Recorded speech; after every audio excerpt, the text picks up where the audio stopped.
Hi, I'm Greg Schaefer, and welcome to the Virtual CISO Moment. Tim Golden joins us today. He is the founder of Compliance Risk IO, a company that focuses on empowering the compliance function within your MSP by streamlining your compliance operations. Tim, thank you so much for joining us today.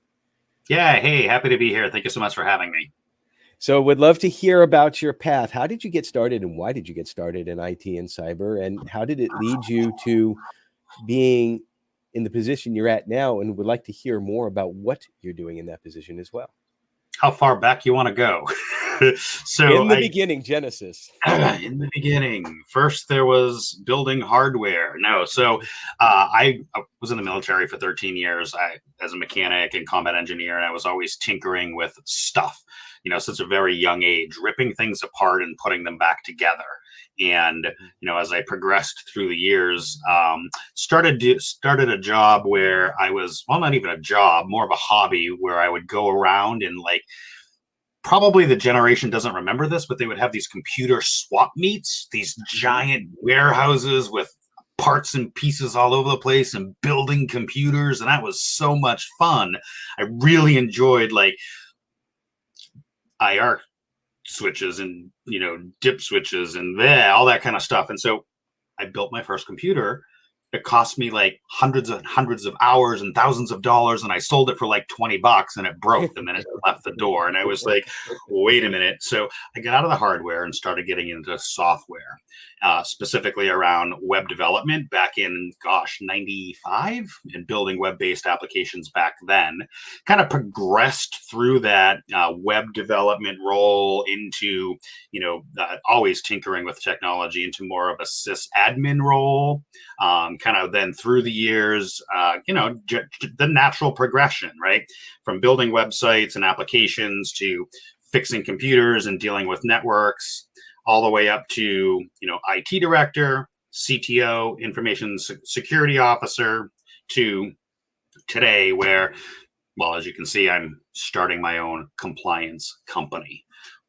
Way back in 2006, as an MSP, or as an IT service provider, we had some federal government contracts that said you will adhere to NIST, or National Institute of Standards and Technologies, NIST 853, which is a control framework. And at the time, it was version 3. Nobody knew what the heck that meant. So I had to dive in head first with a better part of a year figuring out what this thing was. And then growing and iterating us and me personally around what are controls, how do they apply, what do we do to make sure we're following them. Well, that's baptism by fire, starting with NIST 853. I mean, that's not exactly an easy ride right there. No, and it was version 3 at the time, just on the cusp of version 4. So, we kind of started with 3, and then literally a few months later, we were right into version 4, and living and breathing that day in and day out since 2007-ish or whatever. So yeah, compliance has really been, an understanding risk management frameworks, or RMFs, has really been the heart of what I've been doing a lot for the last 20 years. So what does Compliance Scorecard do? So yeah, that's a great question. We, as I said, as an MSP, getting more involved in the MSP community, really realized just how much MSPs struggle with that big, scary word, compliance. Reality is it's not really scary. It's literally the guardrails. It's the rules. It's the referee in which we play by. And so I would do some consulting. I would give away free advice. I would offer help. And before I knew it, I was basically giving away 2 days a week for free. Not sustainable. No. Time is our most valuable resource. Yep. So reorganized, restructured, built a compliance-focused peer group to help teach MSPs the 20 years of mistakes I made. And that kind of morphed over time. As I said, I've been writing software forever. We've been building federal websites and applications for the federal government, maintaining federal standards and ATO. And I thought, well, I'm doing this stuff for me, and I have this, code that I wrote for me, and all of the participants in the peer group were like, I want that. Can you give me that? And I had some really good friends that were like, dude, you need to take that, SaaSify it, and give it to MSPs. So fast forward, here we are with Compliance Scorecard.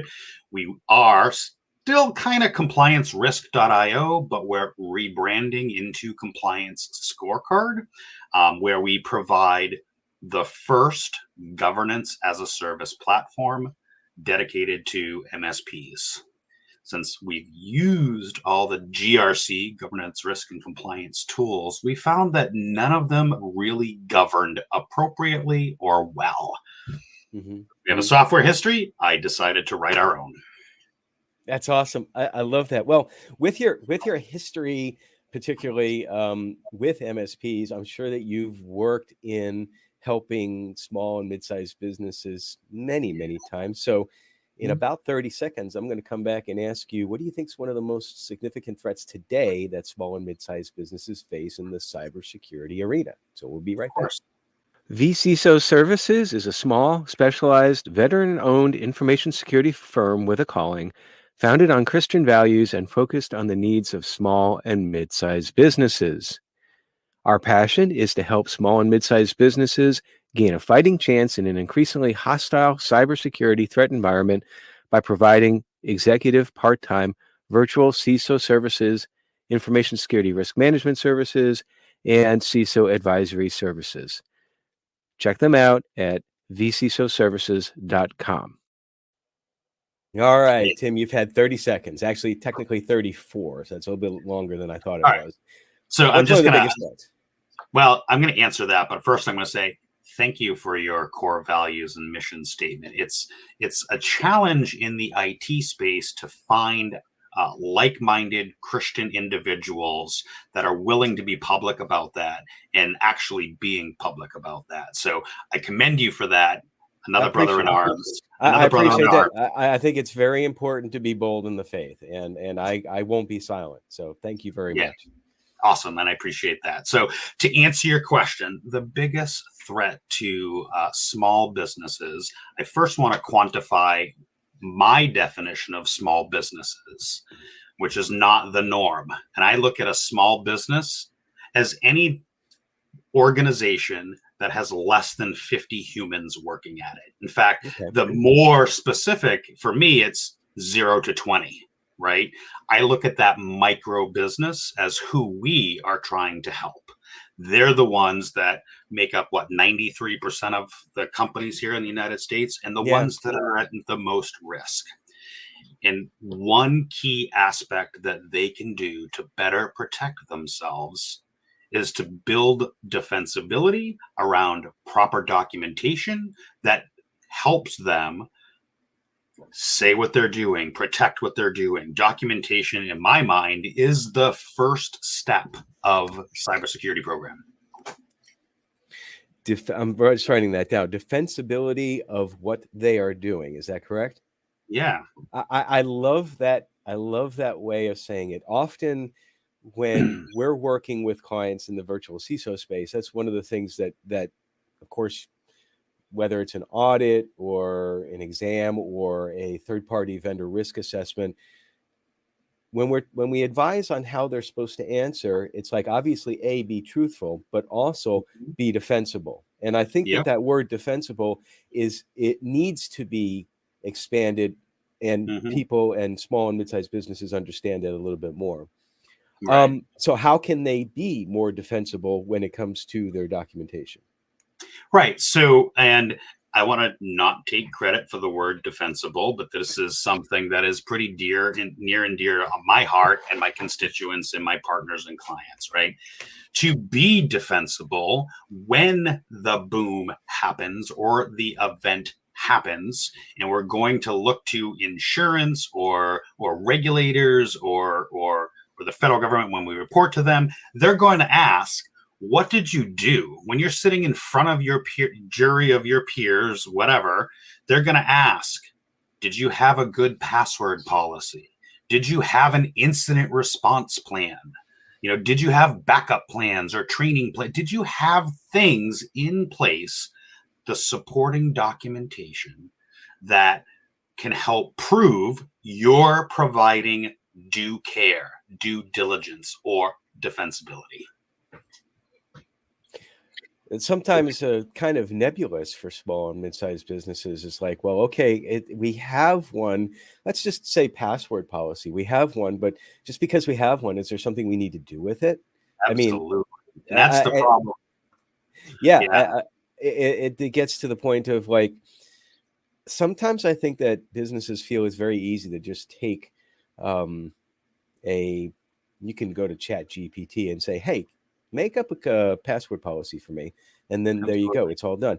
Writing the policy is the easiest part. Making sure that it's implemented and being followed, that's the hardest part.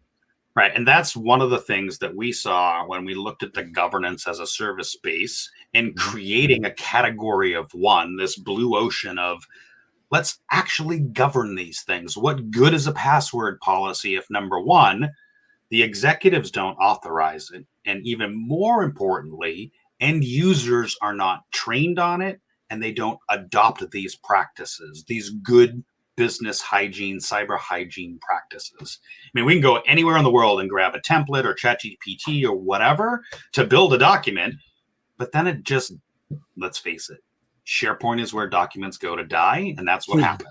They become shelfware in SharePoint. I mean, I spoke to a client a couple months ago, and they haven't updated their employee handbook in like 14 years.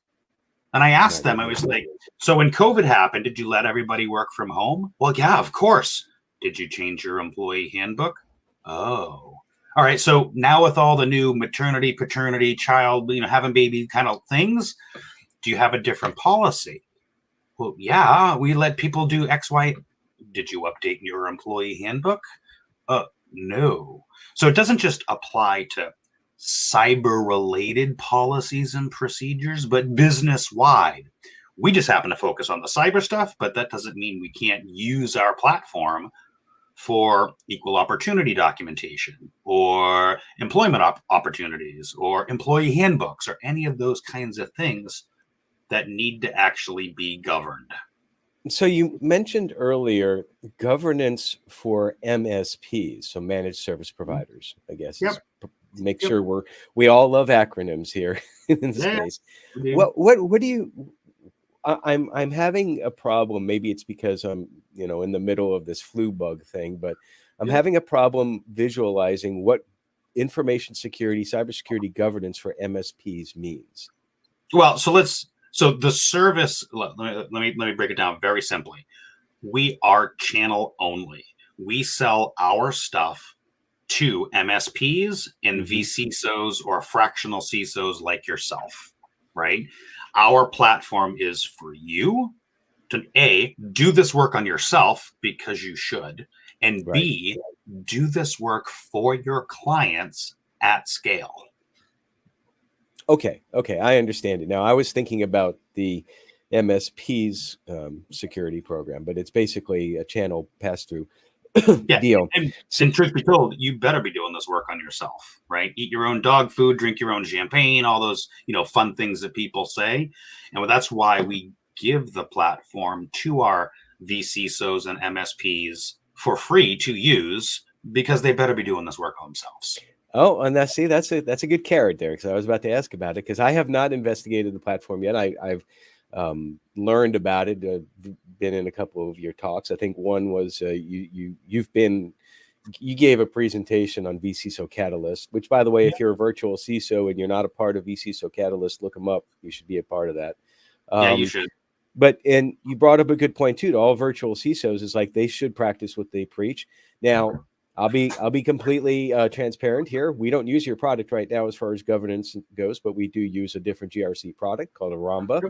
One of those boxes behind me is the box, one of them that handles our firm's GRC stuff. So I totally agree with that philosophy. If you don't do it yourself, you have no platform, no pun intended, to go out and do it with others. So, absolutely. So is it a SaaS product, or is it a okay, so it isn't something that you would have to load like on a machine like I've done here. So as I mentioned before, we've been developing web applications for the feds for years. Our web applications that have been what's called ATO, authorization to operate, against FedRAMP moderate equivalent standards. So I have a history, a proven track record of building, quote, quote, FedRAMP moderate web applications. So when I built Compliance Scorecard, I built it on that same foundation and the same principles so that we eventually can be what's called FedRAMP LI or LI SaaS, a version of FedRAMP for us. Now, it takes time and money and effort, but we've put in all of that work up front from ground zero. We are going to get our SOC 2 and our ISO, despite not wanting to do that. We would rather be FedRAMP, but people keep asking. So we're working through our SOC 2 and ISO 27001 right now. You got to give the people what they want. Yeah. I got tired of explaining the difference between SOC 2 and FedRAMP to prospects. And I was like, I'm just going to go get it done, since they don't understand. They just want to check in a box. Are you SOC? Yes. Okay. Well, do you want to see my report? Well, I don't even know how to read That's another conversation at another time. That is a long conversation, and probably I would suspect that you're actually going to end up saving time by going through the SOC 2 as opposed to having to have all those conversations to try to explain that and the difference. That's why I pulled the trigger on the SOC and ISO. Just, I hate to say it, you'll learn from me. I'm kind of blunt, but I'm like, to shut the prospects up, to give them something. Yeah, we kind of know what we're doing, and it's not just us saying that. There's an ISO that we have, there's a SOC 2 and SOC 1. Yeah, we're doing the checkbox things you're asking, but we are not a checkbox compliance company. Yeah. That's kind of a tough message to get through, but sometimes, again, you just got to do what the customer asks. Now, you did, talking about the future and all that, you recently, I think it was today, had an interesting LinkedIn post about some interesting, exciting news about Compliance Scorecard. You want to talk about that for a moment? Yeah, sure. Thank you for that. October 18th, which was yesterday. So we officially made our announcement with our amazing principal investor, Arnie Bellini. If you don't know who Arnie Bellini is, he is one of the founders of ConnectWise. ConnectWise is a giant tool in the MSP space. And we've worked with him and chatted with him for several months along the way. And he really liked what we were doing, so much so that he invested $3.5 million into our company. And so we're excited to have his leadership, to have his partnership, to have his mentorship, right? I'm a product guy. I'm a tech guy. He's a business person. He gets that part of the world. I mean, he built a multi-billion-dollar company at ConnectWise. And so really good synergies between what he brings to us and what we can bring to him. A great product, a first-to-market solution for MSPs. At the end of the day, we have a shared similar vision, and that is to protect our digital borders here in the United States against our foreign adversaries. And we both share that similar vision. That's awesome. Congratulations. That's just stellar to hear. Looking forward to seeing the growth of the company as it goes along. But I know that all of this, you just being in information security, cybersecurity, can be stressful. And being an entrepreneur can be stressful on top of that. And then now with the growth like this, that can add opportunity, which can also add stress. And it's very, very important, particularly in our field. There's a lot of burnout. There's a lot of mental health issues. And what's one of the things that you do to decompress, to get away from that stress? Greg, I love the fact that you bring this up, right? Because it's kind of like that hidden shadow thing over there that we don't talk enough about. We don't talk enough about supporting our teammates and our colleagues and their mental health, number one. But we also don't talk enough about supporting our own mental health, our own physical health, right? And so for me personally, right now I'm in the throes of it, and I have to be cognizant and remember to take a time out, to stop and go do something that has nothing to do with my business or whatever. And that happens to be the drone that's over my shoulder that you can see behind me. Okay. So for years, I ran a photography business, and I've always loved both the creative aspect, although I'm not totally creative. And I loved, obviously, the technical aspect. And that's grown and pivoted to now drone photography. And as I've been here in New Hampshire this time of year with the fall colors, it's a lot of fun. Oh, I can imagine. My brother lives up there. I have yet to visit him, though. He recently moved up to the new, I can't remember the town, though, but that's one of the states that I have yet to be in. So we'd love to have you up here. So you've already talked a lot about future plans. You want to expand on that a little bit? Yeah, sure. So as you can see, my title underneath says Compliance Scorecard. For the last year, we've been known as ComplianceRisk.io. We're transitioning into Compliance Scorecard. And what we're really trying to build here is like individual microservices that are individual grades. I mean, you can relate it pretty easy to high school. Math, reading, science, you got an A, an F, and a D. That sums up into your GPA. We're kind of doing the same thing where right now we have 6 of the 19 products built and or just about to be pushed to production. So things like policy scorecard and the governance around pushing out policy documentation. I talked about that earlier. We have assessment scorecard, the ability to do assessments and rate them appropriately. And so on and so on. And so I'm not going to bore you with all 19, but one big key differentiator that we just rolled out that we're very, very excited for is our asset scorecard. There are tons of tools that give you asset lists, but what are they? An Excel document that you may or may not look at or dump into SharePoint? No. We've actually automated this now. Tie in your source of truth, set the cadence. By the way, CIS, or the Center for Internet Security, says monthly. Tie in your source of truth, pick your cadence. We'll go out to that source of truth, pull it down, give you in the browser, so never again will you have to touch a physical file or deal with SharePoint permissions because we're all role-based. Pull that down, give you a Excel-like version in the browser with all the right data and all the right columns that you can quickly review, red, yellow, green, or new, duplicate, or suspect duplicate. Look at it quickly, realize you either have new devices or you don't. And then this is the caveat. As an MSP, pushing that to my end customer to get them to sign off and adopt and acknowledge, yeah, that's my hardware list. And essentially transferring that risk to the client where it belongs. And we do that all automatically. Set it once, forget it, and you review it on the monthly cadence or weekly cadence. And you're all with change management, with audit logging, version control, all that fun stuff. Literally set it and forget it. Once a month, you go look at it. Yep, it's right. Or it's not right. And then you have to fix your source of truth, of course. But the key component, having your end user, your end client in the know. So we're pretty excited about that particular scorecard.